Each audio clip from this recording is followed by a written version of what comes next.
Welcome to the Special Needs Kids Are People Too podcast with Amy Bodkin, EDS. Amy is an autistic adult who also happens to be a school psychologist turned special needs consultant and public speaker. She's also a homeschooling mom to 2 autistic kiddos, a yoga instructor, a card-carrying Trekkie, and an all-around fun person. And last but not least, Amy is an advocate for seeing every child as a person, not a diagnosis. Because a special needs kid is just like any other child, just more so. Here's Amy Bodkin. Hi, I'm Amy Bodkin, coming to you from the blanket fort in my office, and welcome to Special Needs Kids Are People Too. Recently, we've been talking about how diagnoses can sometimes be helpful, but can also sometimes be dehumanizing, and how the language that we use really serves to show what we value as a society. But today, I wanted to take it a little bit beyond just our diagnostic language to include language that we use not for diagnostic purposes, but for describing intersections with people with different varieties of needs in our everyday life. One thing that was difficult for me, I do tend to think in pictures. Not all autistics do. Some autistics think in words, others think in some kind of like auditory feeling. There's all kinds of different ways that your thinking can be a little bit different from the average. So I tend to think in pictures. So I've never particularly loved words. I always found them inadequate to express the pictures in my mind, or perhaps that's more just the way my brain processes information, and I am more frustrated by trying to use verbal language. But I had a teacher in high school who always used to say, words are power. And I have to say, I do finally see what she was getting at, because the words we use do have huge impacts on the attitudes that we put forth as a society and that we pass down to others. Some examples of the kinds of things I'm talking about here. For example, autism versus Asperger's. I posted recently about this and how Asperger's was named after the Nazi Hans Asperger. And basically he did experiments on kids to see which ones could be sent to work camps during World War II. And by that I mean concentration camps. And which ones could not work and would be terminated. I try to choose my language carefully, as this is hopefully most of the time a family-friendly podcast. And so, a lot of times we have a lot of people who are diagnosed with Asperger's back before the DSM-5, but we've also got a lot of people since then and before who are diagnosed as autistic. And there's a lot of disagreement as to whether or not people prefer to be referred to as having Asperger's or as being autistic, or some autistics prefer being called a person with autism. Most seem to prefer autistic person or autistic adult. But ultimately, it's up to the individual how they prefer to be described, because you're talking about them. However, as a whole, one of the things that I think is very relevant with this idea of having 2 different names is, what's the difference between autism and Asperger's? What are we trying to point out as a difference? Are we trying to point out, oh, I'm higher functioning than these other autistics? Because that doesn't really sound very good at all. Not to mention, there's a whole issue with functioning labels, and that's a whole nother example. How do you define how someone's functioning? Functioning for any person, neurotypical, neurodiverse, doesn't matter. Functioning changes depending on your environment. So if you're hungry, you're not going to function as well. If you're tired, you're not going to function as well. If you feel bad on the inside and no one's figured out that you feel bad, you're probably not going to function too well. So functioning labels are very limiting, and it's a rather disrespectful way of viewing a person, because it says that you always act like this, or you're always at this level. And that's not the case for anyone. People grow and change and are influenced by different things in their environment. And really, honestly, if you're going to describe an autistic child to me, the best way to describe that child is to tell me what brings that child joy. When you can tell me what that child finds joy in, that tells me so much more than how they appear to function to other people. Functioning level is how you perceive an individual, not how the individual is in and of himself or herself. So autism and Asperger's. The other thing is we already have a rather small community. I mean, autistics in the world, we're a minority compared to neurotypicals. That's why we end up being given diagnoses. And we want to further separate ourselves. That doesn't really make a lot of sense, because if we join together, we're able to give our voices to each other and to be able to support each other. Whether that's a voice from your own vocal cords, or if it's a voice from a communication device, or even in a way of communicating that does not involve any sound at all, like maybe sign language. But I don't see any reason necessarily to separate us out. I can't think of a good reason anyways. Unless, of course, people just have a strong preference because that's what they were originally diagnosed with. But I do think it's important to bear in mind that you need to think about, why do you want to separate the two out? Is there some kind of an advantage to doing that? And if so, does the advantage hurt someone else in some way? So, I don't know. Some thoughts to think about on that. I'm not going to tell you that there's one right way to do things, because I don't think that's my job to judge. I have strong preferences, but my main purpose always is not to tell people what to do, but to get them to think and ask themselves questions they might not think about themselves because it's outside their life experience. And really, honestly, I think if we're continuing to ask questions and dialogue about these different ideas, I think that really does more for us as a society than trying to come down hard and say, oh, you've got to do it this way, or, you are hateful and evil. And some of that may be related to my own experiences with language. We've also, on language, we're seeing a lot of changes in the way that our language is being used today.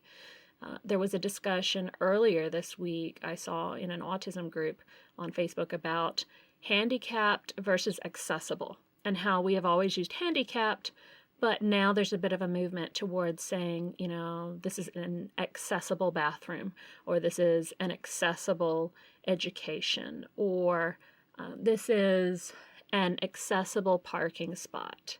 And I see what they mean, because in a lot of ways, diagnoses can serve to otherize, to make other people the other. And that is problematic. And I think that when we focus on things being a disability, like dyslexia being a disability, we ignore the abilities that come with dyslexia. Most dyslexics I know have incredibly high comprehension skills. They also have incredible visualization skills, usually fairly artistic individuals, not always, but a lot. And it's like that with most diagnoses. I can't think of one that it's not. There's always some kind of strength that comes with every weakness. And when we focus on the weakness and call it a disability, we end up ignoring the strengths. And now for a word from our sponsors. Today's show is sponsored by me, Amy Bodkin Consulting Services. You can find what we have to offer professionals at amybodkin.com. We offer consulting services for professionals, whether you are an author or a therapist who works with children, especially if you have questions regarding autistic clients and the autistic experience. I bring my professional experience, having been trained as a school psychologist, as well as my personal experience as being an autistic adult with a variety of learning disabilities, and as a mom to kids who also are autistic and have a variety of learning disabilities. You can also go to our website and check out the new course that we have available that is specifically geared towards ABA therapists. The purpose of this course is to examine what we are doing as professionals and how we may work to strengthen our ethics and to reframe the way that we think about children to provide a more positive, nurturing environment that will lead to more long-term positive goals as well as reducing trauma in children. Check it out at amybodkin.com. I do think there's a reason to start having these discussions and thinking about why are we using the words we're using, and what does it say about how we view other people? And why are we using the term disability? Why are we using functioning labels? The ever-present R word. And I don't really actually like saying R word because there are so many words, so the ever-present word retarded that we don't use anymore. What about gifted? That focuses exclusively on the benefits without the disadvantage, and that's also a problem. Dyslexic, hyperlexic, special education, what about all of the short bus jokes?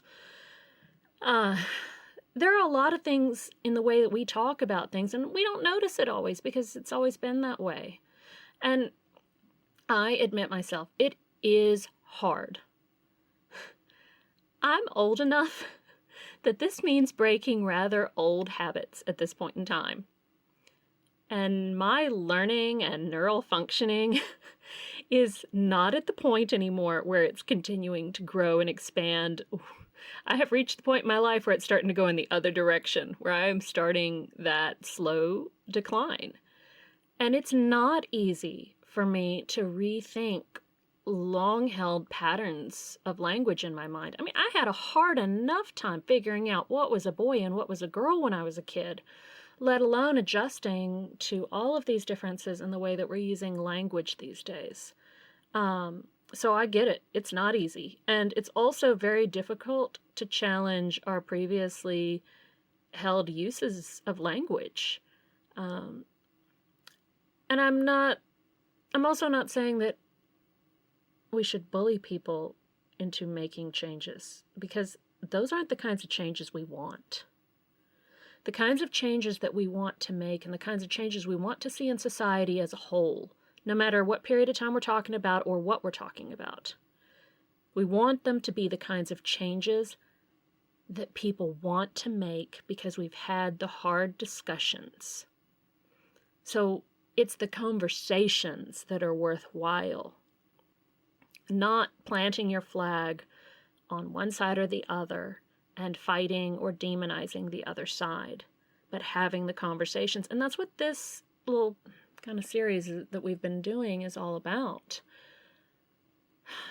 What is our language saying? Let's think about it. Let's ask those questions. Maybe you haven't considered thinking about what some of those things might say. Maybe it's just something you've never occurred to you, but as you hear different conversations, you start to think about it more.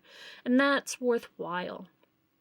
But one question that I do get asked that I'm sure confuses a lot of people is, so if that's the case, why did I name the podcast Special Needs Kids Are People Too? So first, let me start out by saying how I define special needs. I define special needs as being any person who needs more support than what we tend to see on average, whether that's because of developmental differences, learning differences, physiological differences, trauma, a parent who's going through some kind of chronic health issue, or family trauma, anything like that. It's just somebody who needs a little extra support. And the definition for special is better, greater, or otherwise different from what is usual. But by using the term special needs in the name, the first most important thing, and the main reason I chose it, is because it draws the right audience. My goal is not to preach to the choir. I want to attract parents, especially, who have children who may not be aware of some of the challenges that exist in the way that we have traditionally viewed children. And a lot of times they will search in the search box special needs. And I know that, and that's who I want. The other reason I chose it is because special needs gives me the opportunity to refocus people. Instead of by focusing them on disabilities, to turn it on its head and focus them on personhood. That special needs, meaning otherwise different from what is usual, that it's just where that person is at, that it's not that someone is less than or different in a negative way, just that they have a different life experience and a different way of perceiving the world for whatever reason. Whether that's some kind of trauma, environmental, a physiological difference, anything. And it doesn't necessarily have to impact learning directly. It could just impact life. Generally speaking, though, life tends to impact learning. So that was why I chose it. I suppose at some point in the future, we may end up seeing more of a drive towards, accessibility instead of terms like handicapped or special needs. But my whole point is to highlight where we are as a society with the way that we treat children, and to try to help us refocus our attention so that we're seeing children as full people, worthy of the respect that we would give to any adult. And my specialty really, honestly, is in helping, and this is my specialty at a Charlotte Mason Plenary as their special needs consultant, but also at amybodkin.com. My specialty is helping parents learn to adapt, but not just with education, but also with life. And it's not just autism. I mean, I talk about autism a lot because I have lived experience in that. But I also have lived experience in other areas as well. And I have professional experience in a lot of different areas. But in order to help parents learn to adapt in such a way that supports kids and provides more peaceful and happier homes for our families, I need to attract the parents who are looking for it. And most of them that are looking for that are typing in special needs. So, we start where people are at. And really, that's super important to me. I always found it very frustrating when people would try to explain things to me, starting from where they were at and not starting where I was at. And so when I'm working with other people, I want to start where they are at. And so I'm going to start with the language that they use. And if that's special needs, then that's special needs, and that's where we're going to start. We're moving and we're changing the way that we think about the word special needs. We're thinking about how it encompasses all sorts of aspects and how it includes all sorts of families. Quite honestly, it probably includes almost every family. Every family at some point in their life has some kind of a special need. If you manage to make it through life without having some kind of a special need, then I'm not 100% convinced that you are actually alive.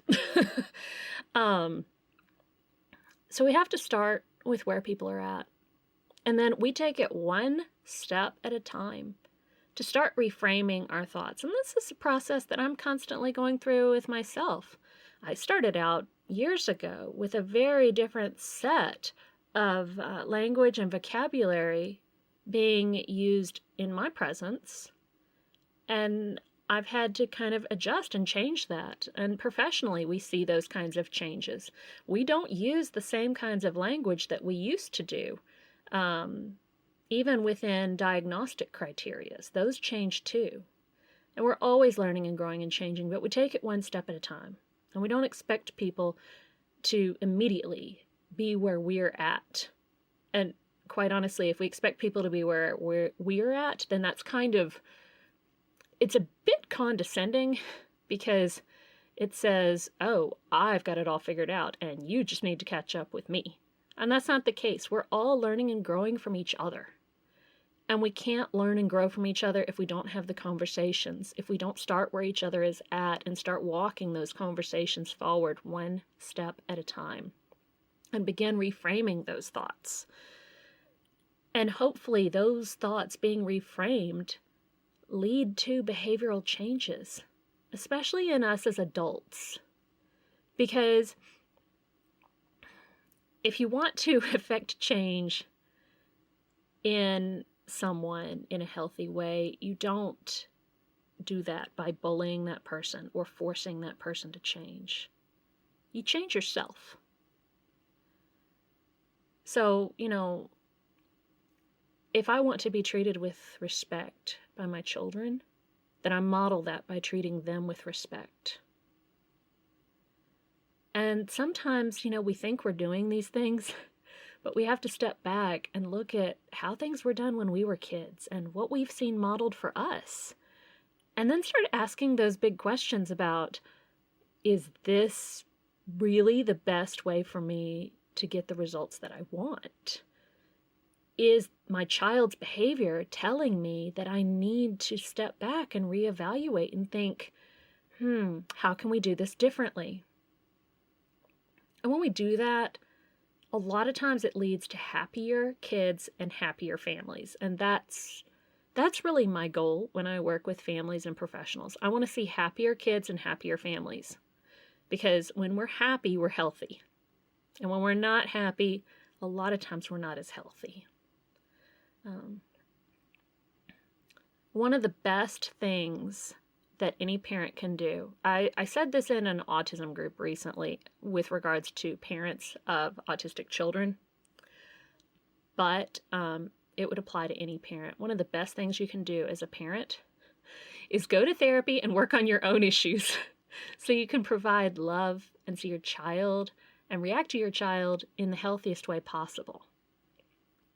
I've mentioned Maslow's hierarchy of needs many times. I'm a really big fan. But his level for love and belonging is what gives way to self-esteem. And if we want our kids to feel good about themselves, then we've got to love them in a healthy way. And loving them in a healthy way is by showing true acceptance of who they are and not letting our opinions be the rubric by which we judge our children. We are not their judges.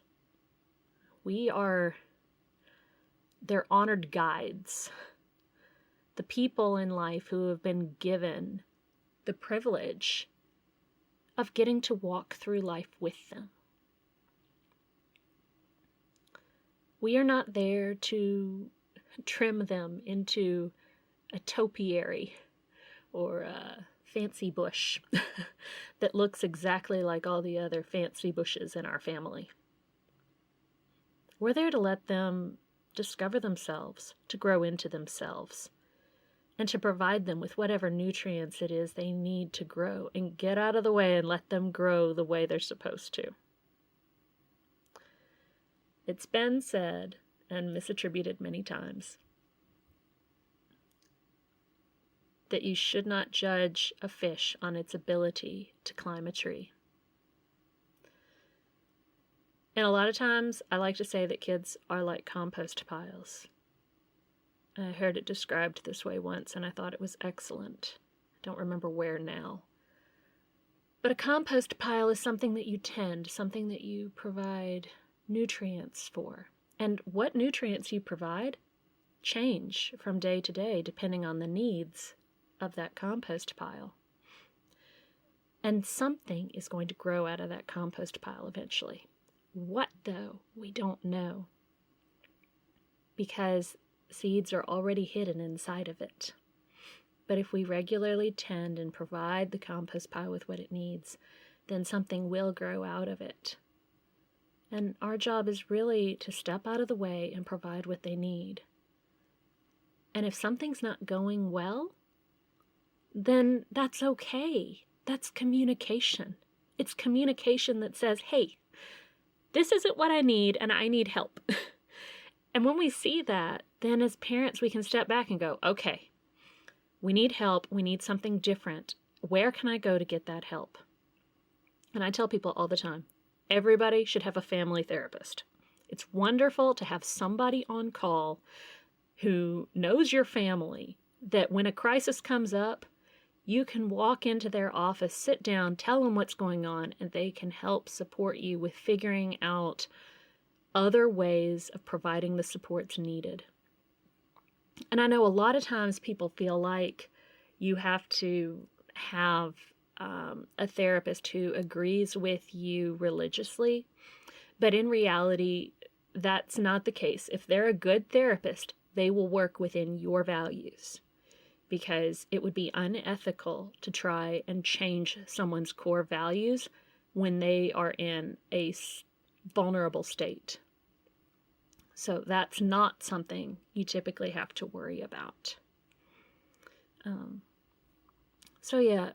I think my main point today is that we want to continue asking questions and dialoguing about these things. You're going to hear other autistics for sure talking about this. This is a huge topic right now.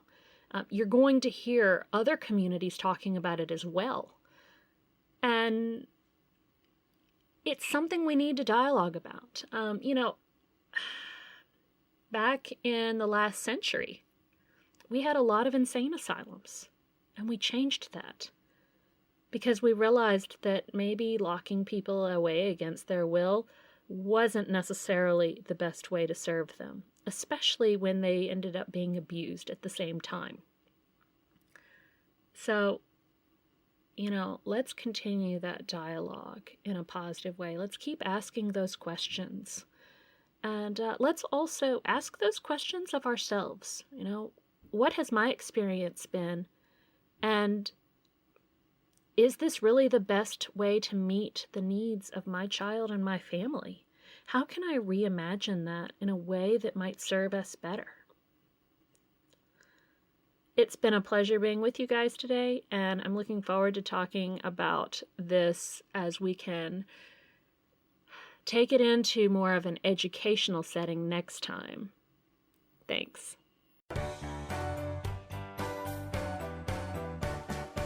We hope you had fun listening to today's episode and gained some new insights into the wonderful variety of people in our world. You can find out more about Amy's advocacy work at amybodkin.com. And remember, special needs kids are people too.